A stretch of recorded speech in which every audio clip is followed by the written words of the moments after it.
Quand c'est gratuit, c'est vous le produit. Cette phrase illustre parfaitement le business des plateformes du numérique. Vous avez un service, de l'information, gratuitement, mais en retour, la plateforme, le marchand de pelle, on dirait, au temps de la ruée vers l'or, dispose de tout votre capital, c'est-à-dire vos données personnelles, vos réflexions, vos contenus, et en plus souvent, vous ne vous en rendez même pas compte.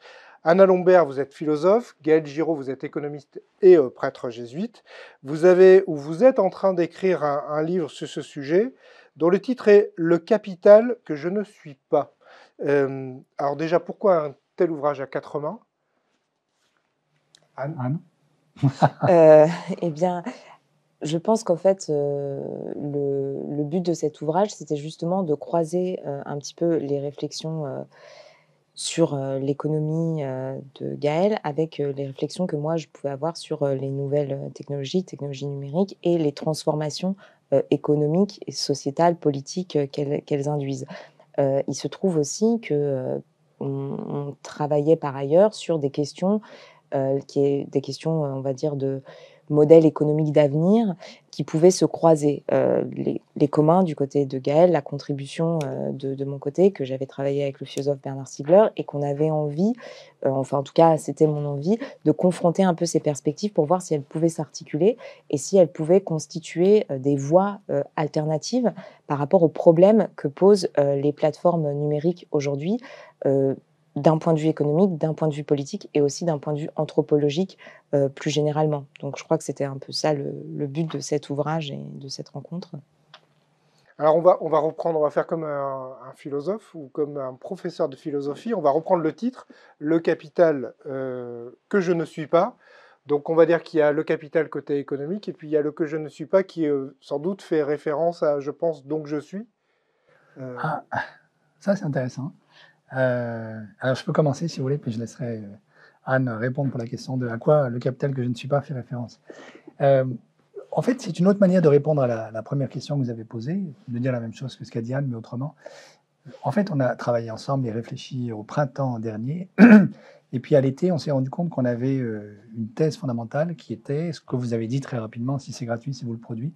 Ou plus précisément, il y a quelque chose de neuf qui est en train d'advenir avec les plateformes numériques contemporaines et la diffusion massive de l'intelligence artificielle, qui est que cette fois-ci, c'est nous le capital.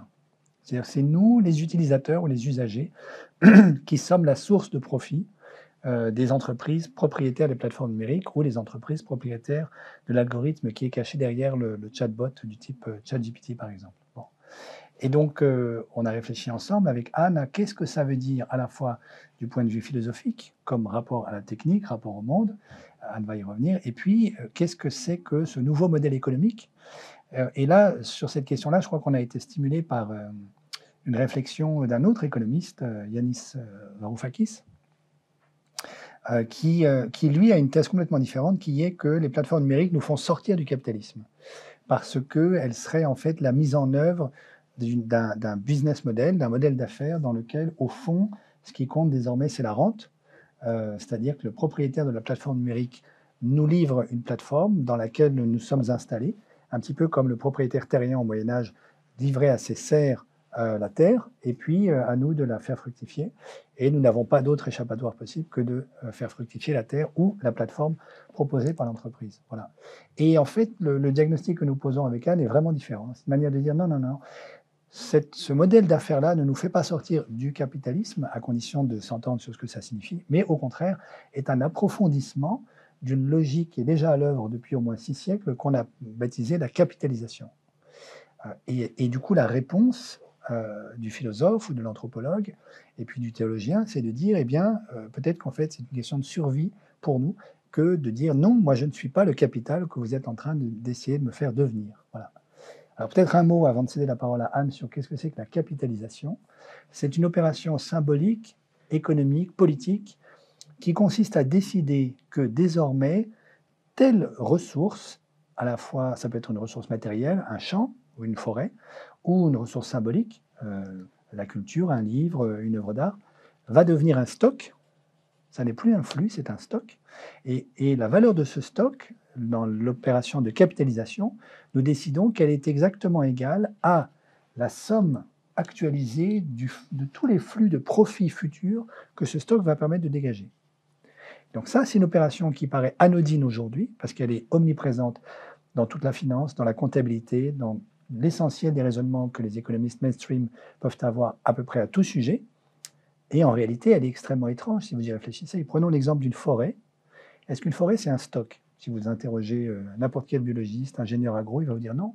Une forêt, c'est un écosystème de flux alimenté fondamentalement par l'énergie solaire, la lumière, et via la photosynthèse qui produit de la biomasse. Et cette biomasse alimente une structure dissipative qui, grâce à l'énergie et à la matière qu'elle métabolise, permet à la fois de dégager de l'oxygène, de produire du carbone, etc. etc. On dit aussi que c'est un stock de carbone. Voilà, alors l'opération de capitalisation que mettent en œuvre des forestiers allemands, par exemple, au XVIIIe siècle et au XIXe, c'est de dire « Ah, mais une forêt, en réalité, c'est un stock de bois qui va se renouveler spontanément chaque année, et donc sa valeur, c'est la quantité de quintaux de bois qu'on va être capable d'en tirer tous les ans à perpétuité. » Voilà. Alors, pourvu qu'on ait un moyen de calculer combien vaut aujourd'hui le quintot de bois qu'on aura dans 15 ans, eh bien, je sais établir la valeur de ce capital. Voilà. Et c'est ça l'opération de capitalisation.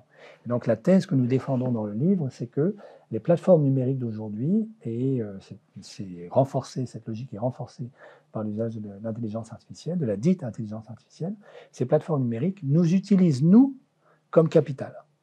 D'où la réponse qui est non, je ne suis pas ce capital-là. Donc ce n'est pas je pense, donc, ou je ne pense pas, donc je ne suis pas. Si, c'est aussi cela. Donc simplement pour repartir sur ce que vient de dire Gaël, puis je vais faire le lien ensuite avec les enjeux un peu philosophiques de ce titre.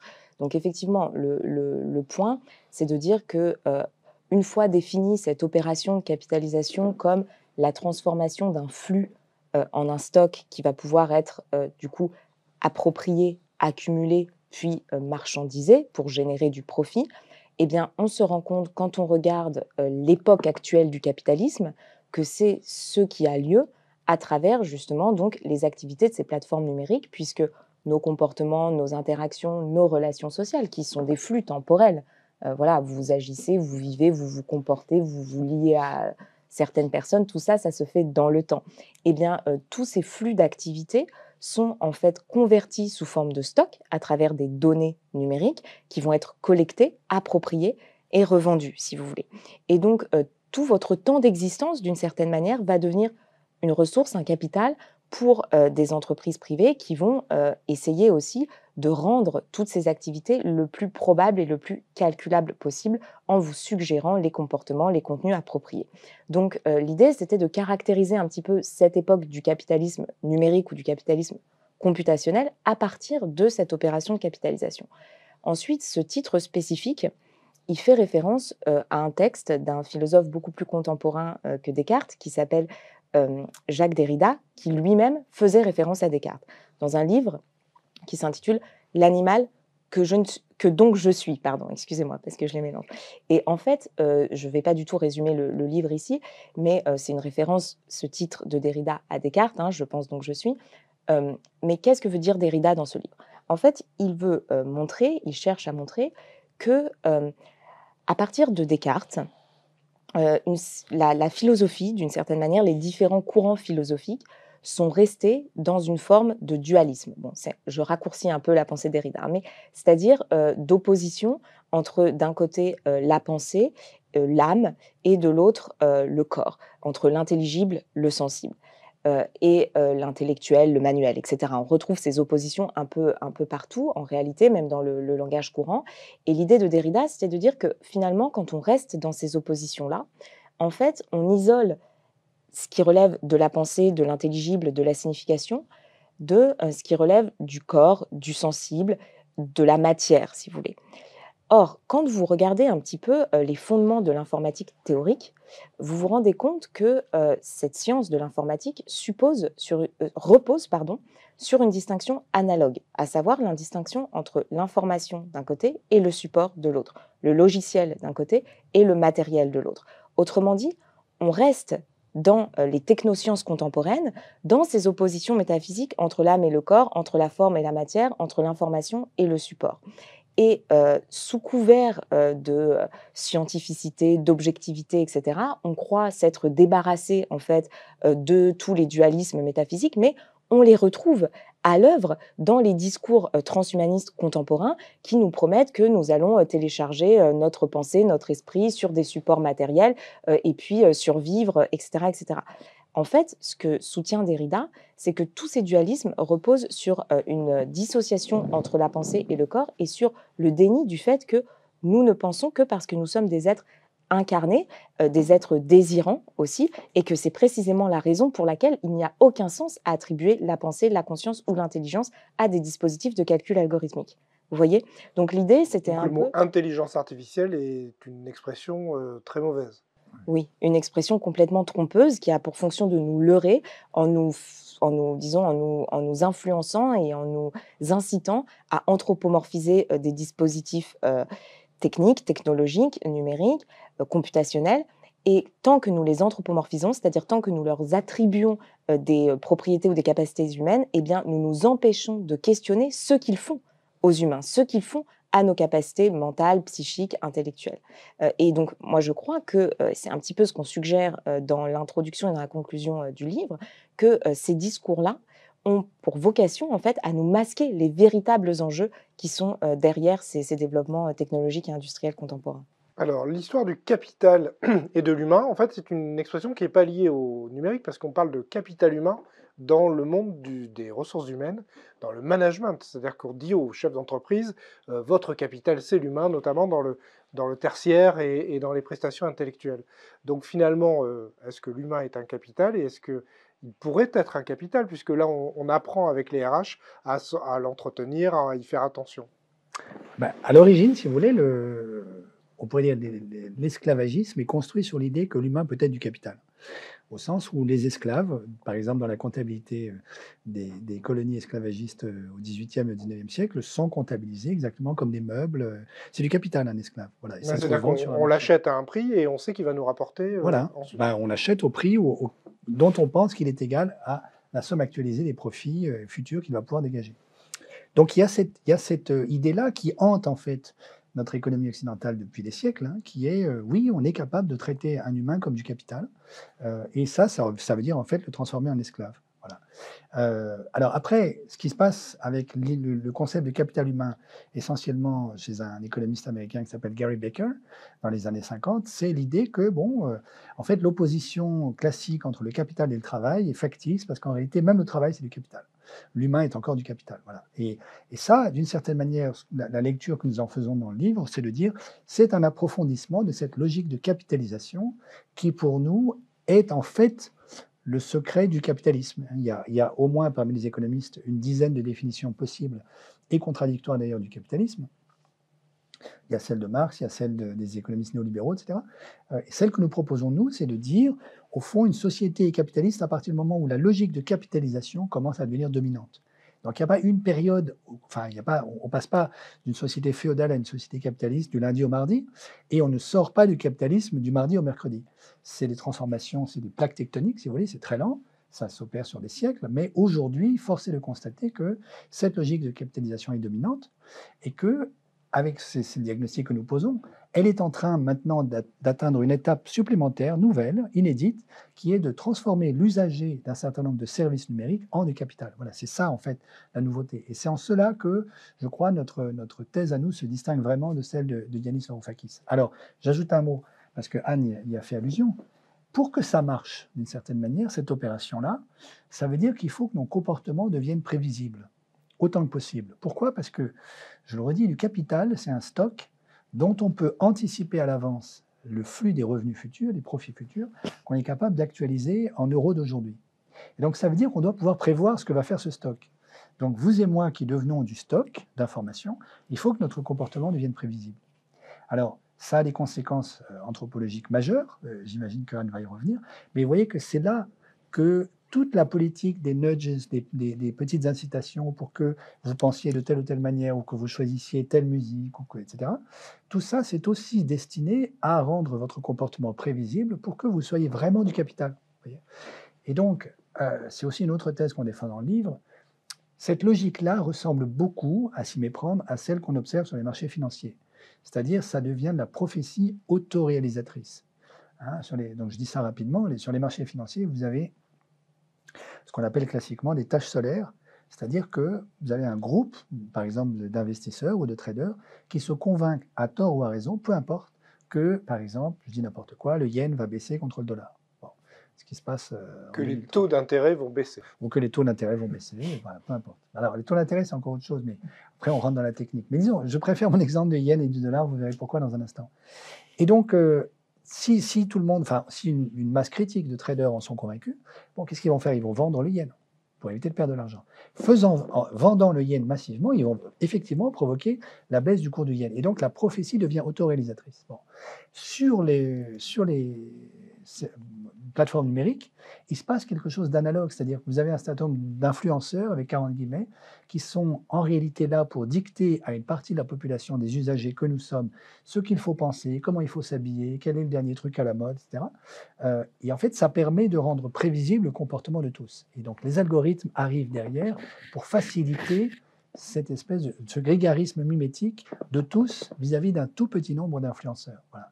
Ça rend prévisible notre comportement et ça matérialise en fait notre transformation en capital. C'est intéressant parce que donc, le capital humain n'est pas uniquement, ou l'homme en tant que capital n'est pas uniquement sa connaissance, son savoir, j'allais dire presque son intelligence, c'est aussi son comportement et ce qu'il deviendra demain.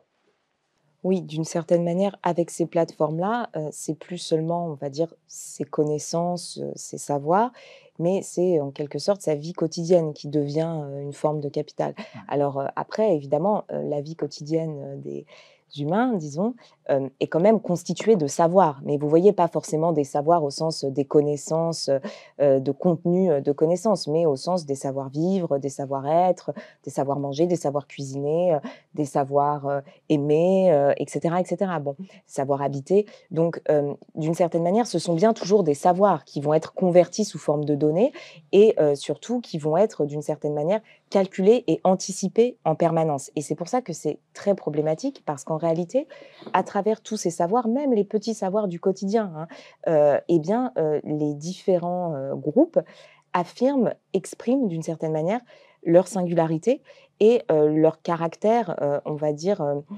improbable, en fait, leur capacité, d'inventivité et de nouveauté.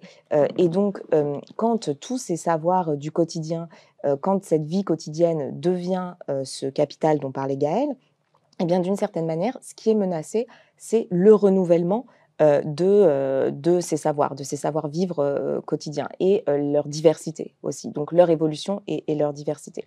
Et pour, revenir juste sur ce qui a été dit à l'instant, ces prophéties, autoréalisatrices ou on peut parler aussi, de prédictions performatives, en fait, vous pouvez, les constater, quotidiennement aujourd'hui à travers le système de ce qu'on appelle les recommandations algorithmiques. Donc c'est simplement le fait que, l'algorithme va calculer sur la base de vos comportements passés, les comportements les plus probables. Il va calculer ça sur la base effectivement de vos comportements passés à vous et puis des comportements passés de ceux qui ont des comportements proches des vôtres, similaires aux vôtres. Et à partir de là, l'algorithme va vous suggérer, un contenu à regarder, un produit à acheter, et cetera, et cetera. Mais ce qu'il faut bien comprendre, c'est qu'à travers ce processus, en fait, on a, une prise de vitesse des attentes et des désirs singuliers, des individus et des groupes qui sont court-circuités, en fait, non pas par d'autres attentes ou par d'autres désirs, mais par des calculs statistiques.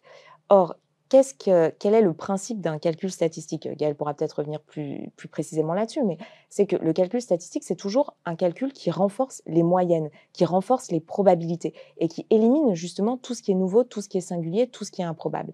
Et donc, si vous voulez, le capital que je ne suis pas, pour nous, c'est aussi dire: «Attention, cette transformation des savoirs quotidiens en capital prédictible on va dire, est performative et peut, contribuer à réduire, en fait, nos savoirs singuliers, locaux et nouveaux à, des comportements, mimétiques, standardisés et uniformisés». Et c'est ça, en fait, l'enjeu et le danger, de ces plateformes.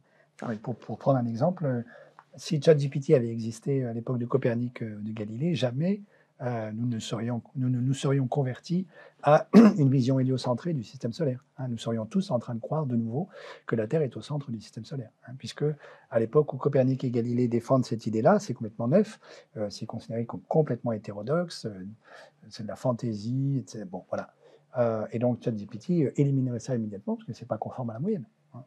Ouais, ça me fait penser ce que vous êtes en train de dire à ce feuilleton des années 70, Le Prisonnier, où il hurlait «Je ne suis pas un numéro». Et en fait, on est en train de devenir des numéros et des lignes de code Oui, numériques. tout à fait. Oui. Oui, il y a une grammatisation, comme dirait Anne, de notre singularité, oui, tout à fait, qui est en train d'avoir lieu. Oui, c'est ça, oui. C'est ça l'enjeu. Alors, pour aller un tout petit peu plus loin que ça, c'est un exemple qu'on donne dans le livre.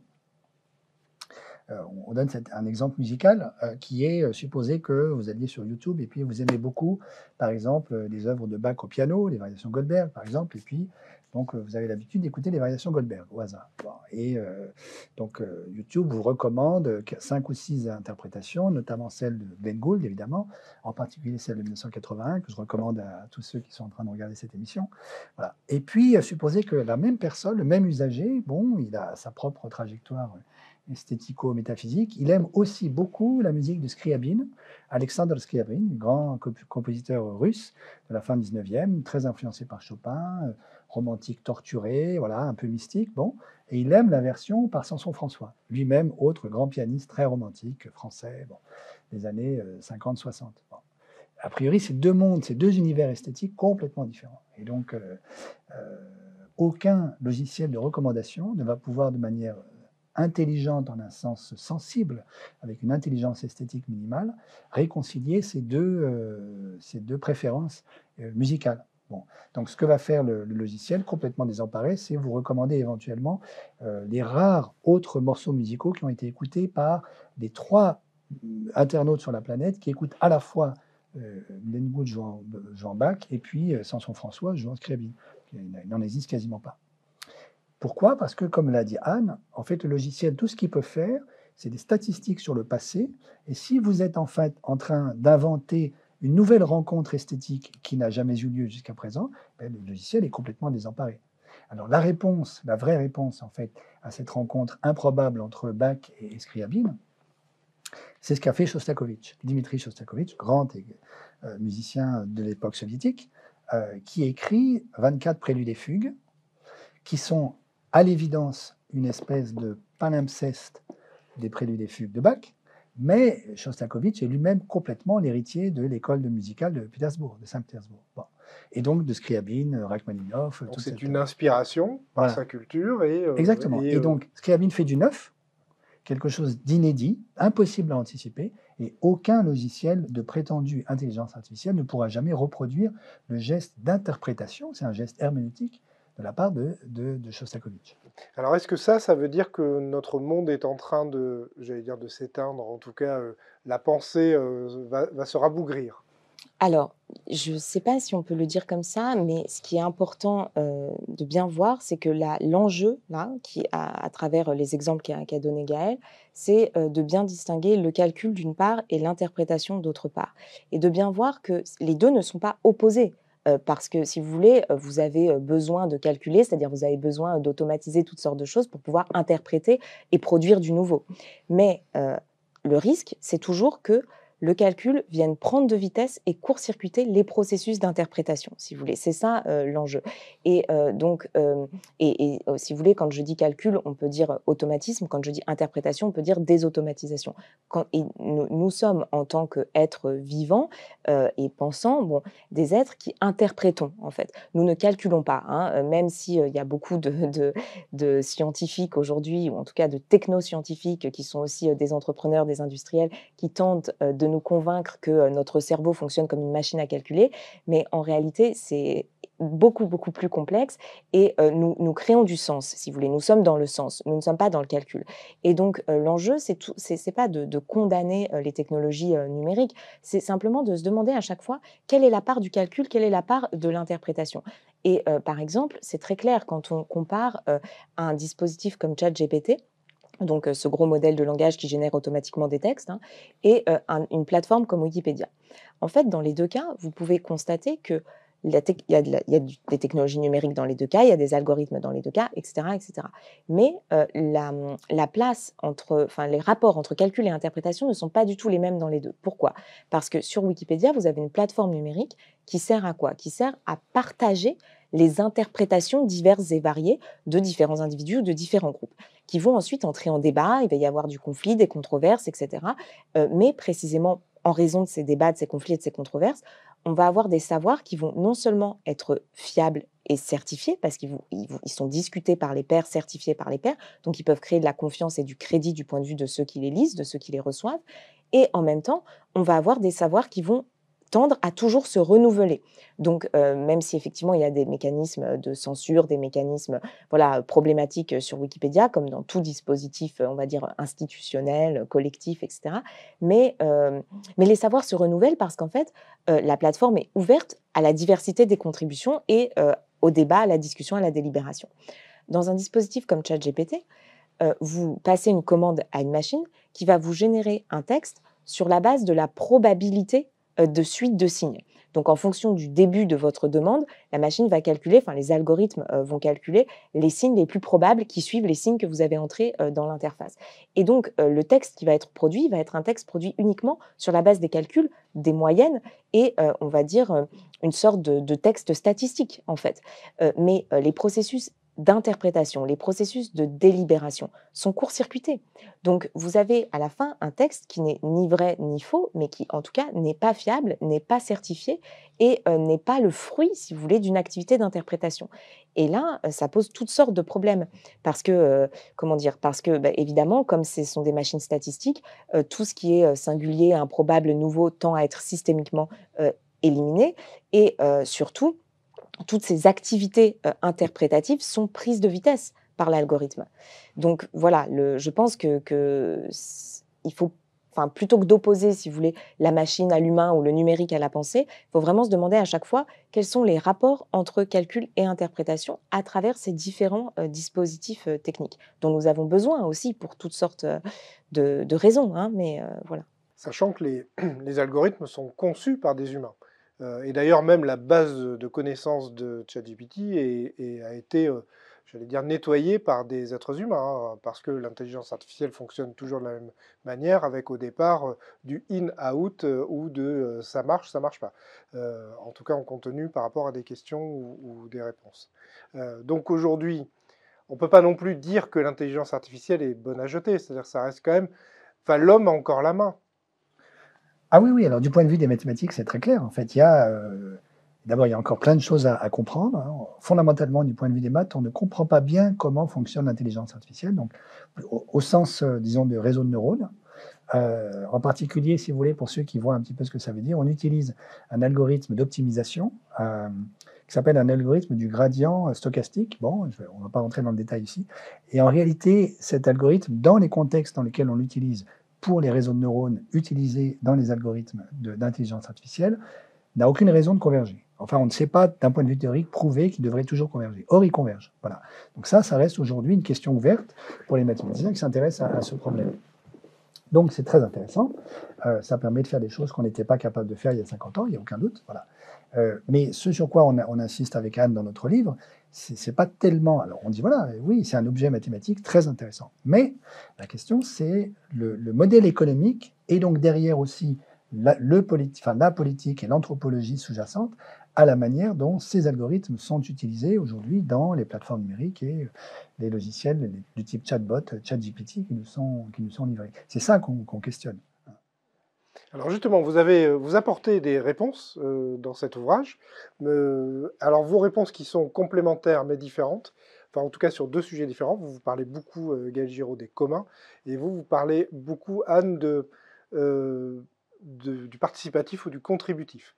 C'est-à-dire que vous pensez que la réponse à ces utilisations par des entreprises ou des groupes de personnes de la technologie, c'est de passer par s'intéresser au commun ou s'intéresser au contributif et au participatif. Oui, oui, oui. Bah, alors, moi, je peux éventuellement commencer à répondre un petit peu, mais disons que En fait, là où la question des communs ou de la contribution, enfin, là où ces questions sont importantes, c'est qu'elles nous permettent en fait de voir qu'on peut transformer ces technologies pour les mettre au service d'un autre projet économique et politique. Et ça, c'était vraiment quelque chose, enfin, c'était un point sur lequel on souhaitait insister dans le livre, en disant que la technologie n'est jamais neutre, ce n'est pas un simple moyen, c'est notre milieu aujourd'hui. Et donc la question, c'est vraiment de politiser ce milieu technologique et de voir comment on peut, non pas en faire de meilleurs usages, mais comment on peut en avoir une politique plus intelligente, en fait. Donc notre idée, c'est de dire que l'alternative, elle n'est pas entre l'accélération technologique et le rejet de la technologie. Ça n'aurait pas de sens. Elle est dans la transformation de ces dispositifs technologiques pour les mettre au service d'autres projets économiques, politiques, d'autres projets de société. Et donc, là où la question de l'économie contributive et de la contribution est intéressante, c'est parce qu'elle permet, si vous voulez, de fournir une réponse au risque de l'automatisation généralisée. Parce que le point, si vous voulez, c'est que quand vous transformez les savoirs en capital, vous, vous provoquer, pardon, un processus de prolétarisation. C'est-à-dire que le savoir va être extériorisé dans un dispositif technique sous forme d'automatisme. Donc, par exemple, une machine-outil, eh bien, c'est l'extériorisation des savoir-faire de l'artisan dans la machine, l'artisan se voyant ainsi dépossédé de ses savoir-faire et devenant un ouvrier prolétarisé. C'est ce que décrit Marx, par exemple.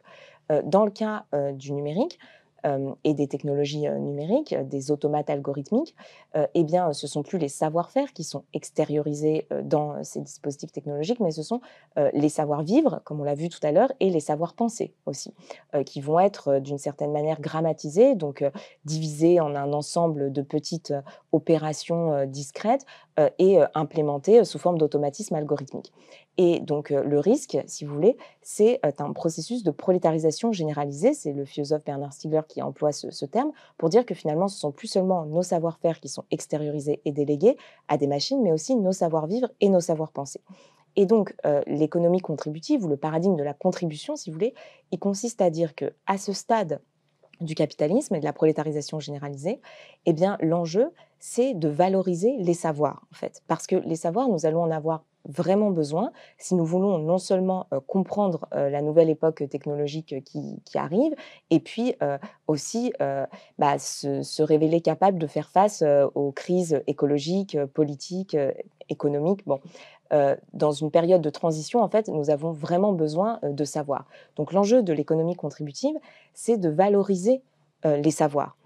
Et donc, ce qui est proposé pour arriver à une valorisation des savoirs, c'est de libérer le temps. Donc, le point, si vous voulez, c'est que grâce à l'automatisation, de plus en plus d'emplois vont pouvoir, en fait, comment dire, vous allez pouvoir produire autant de richesses, mais avec moins de travail humain. Alors ça, évidemment, c'est questionnable parce que, comme vous l'avez dit tout à l'heure, un système d'intelligence artificielle suppose aussi euh, une forme de digital labor, donc une forme de travail humain, évidemment, et c'est pas du tout négligeable. Mais par contre, on pourrait simplement se dire que on peut produire moins et diminuer notre temps d'emploi et répartir le temps d'emploi de manière plus équitable dans la population. C'était les propositions d'André Gortz, c'était aussi les propositions de Bernard Stiegler, qui considèrent que l'avenir, si vous voulez, ne peut pas consister à rechercher le plein emploi parce qu'on va automatiser de plus en plus de tâches et que la question, ce n'est pas d'atteindre une espèce d'idéal du plein emploi, mais c'est de répartir mieux l'emploi au sein de la population et de libérer du temps pour les individus, du temps qui soit passé à développer leur savoir, à développer leurs capacités. Et là, il y a toute une réflexion aussi sur la richesse et les liens entre la capacitation, les capacités et la richesse.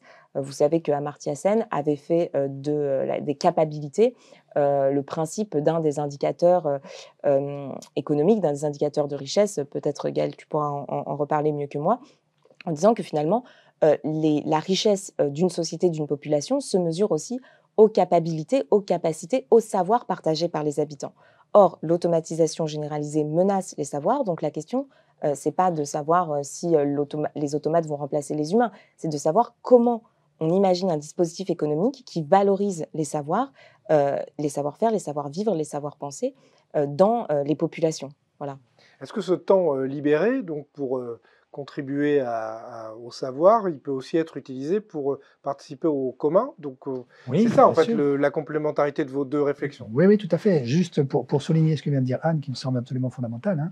Vous voyez que libérer du temps pour, on pourrait dire quelque chose de l'ordre de la gratuité, qui permet au savoir-être, vivre, etc., de naître de manière singulière et non prévisible, etc., c'est exactement le contraire de l'opération de la capitalisation qui consiste à geler l'avenir du capital parce que le capital doit rapporter le profit qu'on a anticipé. Et vous voyez que derrière cette opération de capitalisation, il y a une mainmise sur le temps qui va passer et au fond une privatisation de l'avenir des personnes. Si c'est nous le capital, si c'est moi le capital, ça veut dire que mon avenir est privatisé par celui, le propriétaire du capital que je suis. Voilà.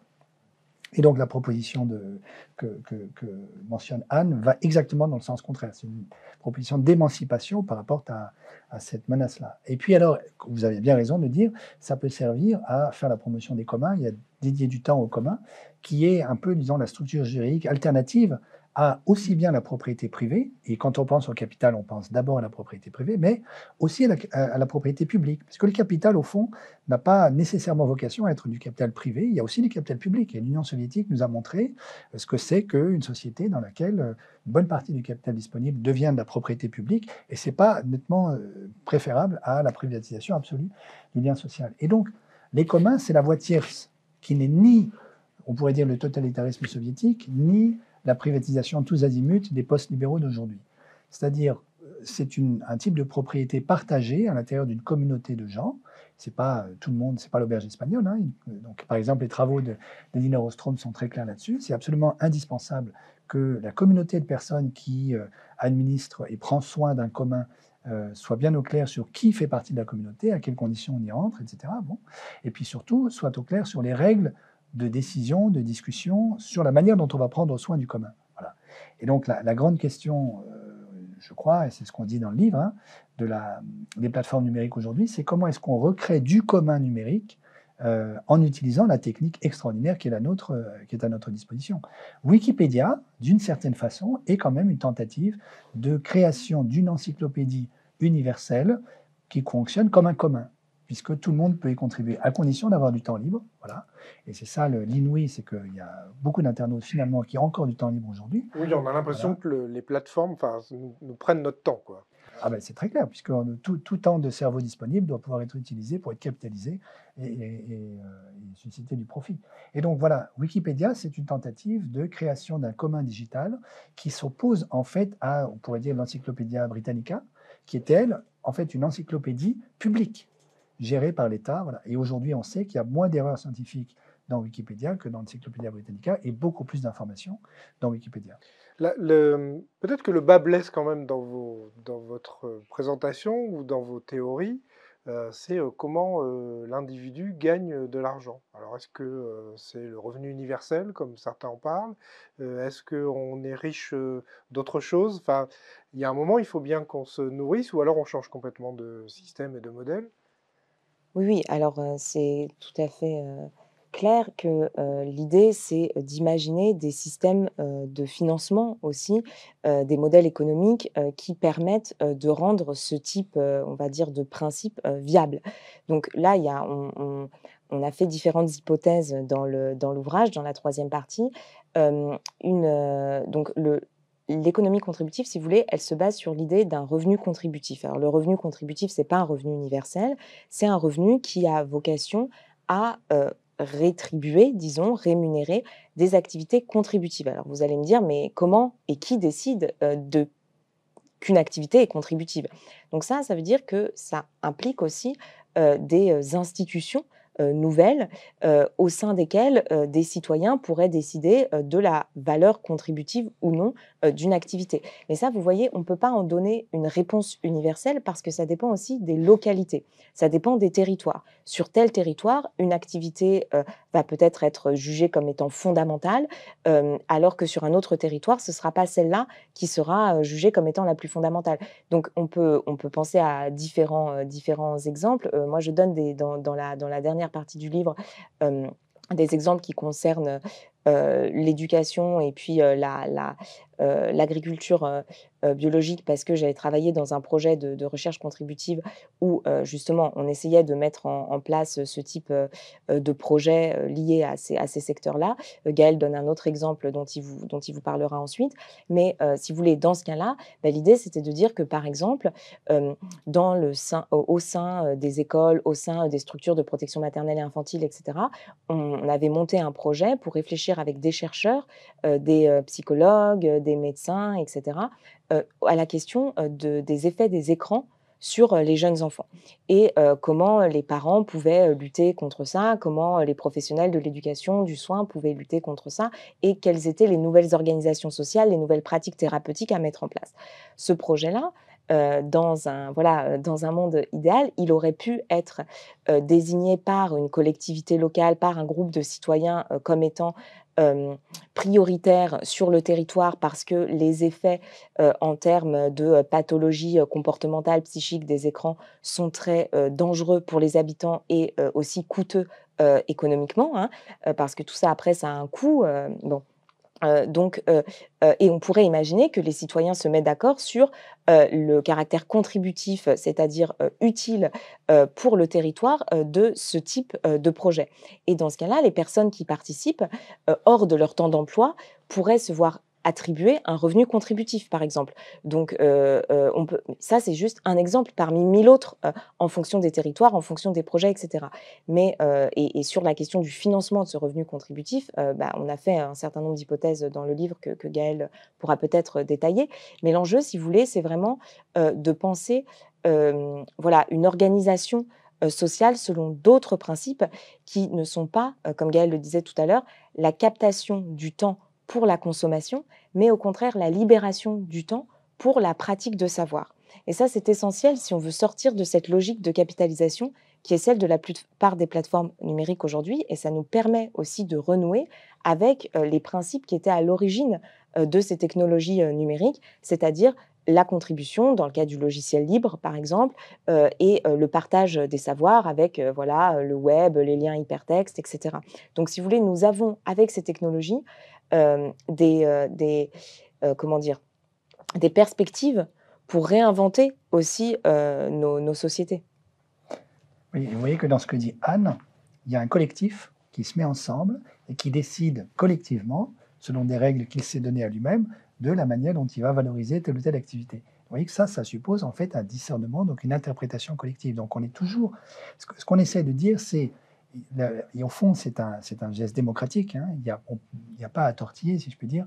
Nous devons renouer avec le travail, éventuellement embarrassant, angoissant, d'avoir à délibérer entre nous sur ce qui compte vraiment dans notre société. Voilà. Et d'une certaine manière, la folie de la capitalisation du monde, c'est de croire qu'on pourrait échapper à ça, qui nous déshumanise complètement.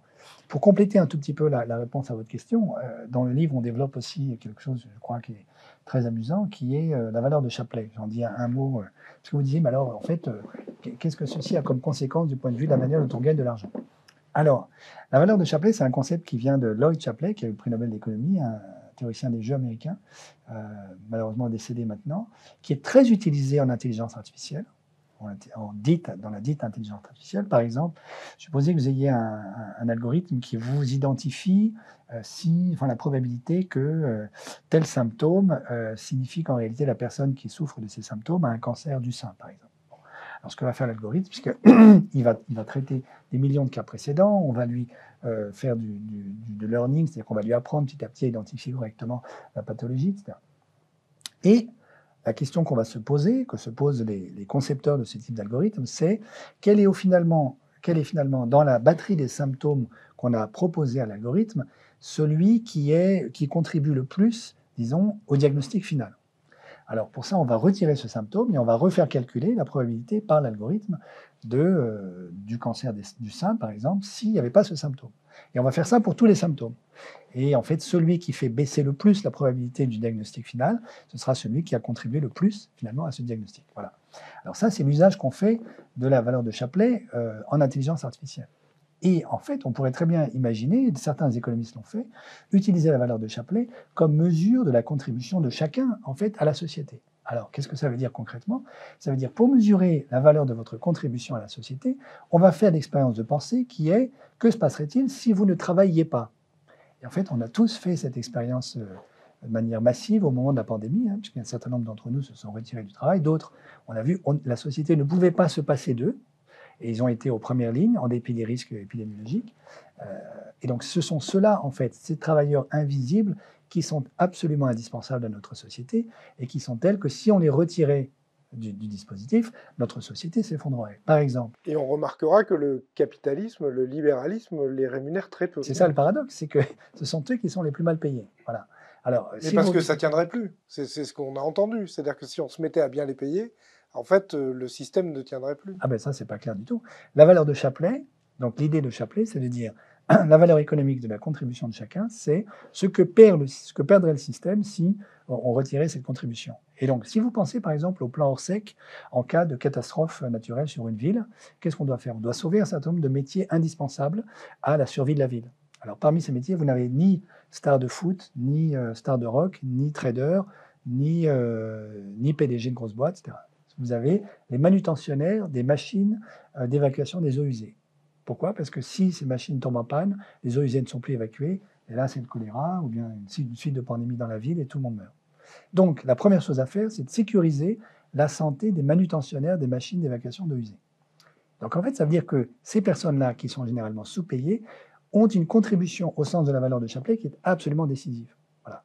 Donc la question qu'on pourrait... Et alors, dernier point, avant de poser ma question, vous avez un certain nombre de résultats de théorie des jeux, notamment un grand théoricien des jeux, Jean-François Mertens, lui également décédé malheureusement, qui montre que la valeur de Shapley correspond très exactement aux résultats qu'on devrait obtenir si la société était vraiment organisée selon un marché complètement décentralisé, libre et flexible. Or, ce n'est pas du tout ce qu'on observe. Et alors la raison, c'est quoi? Comment se fait-il que tous nos chantres d'une économie de marché se satisfont aujourd'hui d'égalité salariale et de revenus colossales et qui vont exactement à rebours de ce que recommanderait a priori la valeur de Shapley? La réponse, je crois, c'est que nous ne vivons pas du tout dans les économies de marché libres, décentralisées et parfaitement flexibles, mais dans des économies oligopolistiques de rente où vous avez un certain nombre d'oligopoles qui prélèvent une plus-value complètement indue sur le reste de la société et de nos économies. Voilà, et donc, un exemple d'application très claire des idées qui tournent autour de l'intelligence artificielle, c'est la valeur de Shapley. Je ne pense pas que demain matin, un conseil d'administration d'une grosse boîte va décider d'utiliser la valeur de Shapley, mais ce serait une expérience de pensée très intéressante de le faire. Très bien. Merci beaucoup. Merci beaucoup à tous les deux. Merci Anne Alombert et Gaël Giraud pour cet entretien. Vous allez donc sortir un ouvrage qui a pour titre « Le capital que je ne suis pas ». J'espère que vous avez pu apprendre des choses, confronter une fois de plus vos réflexions aux réflexions qui ont été données, qui sont parfois très surprenantes, très, j'allais dire presque dérangeantes dans une doxa libérale ou néolibérale que nous connaissons depuis plusieurs décennies. Merci beaucoup à tous.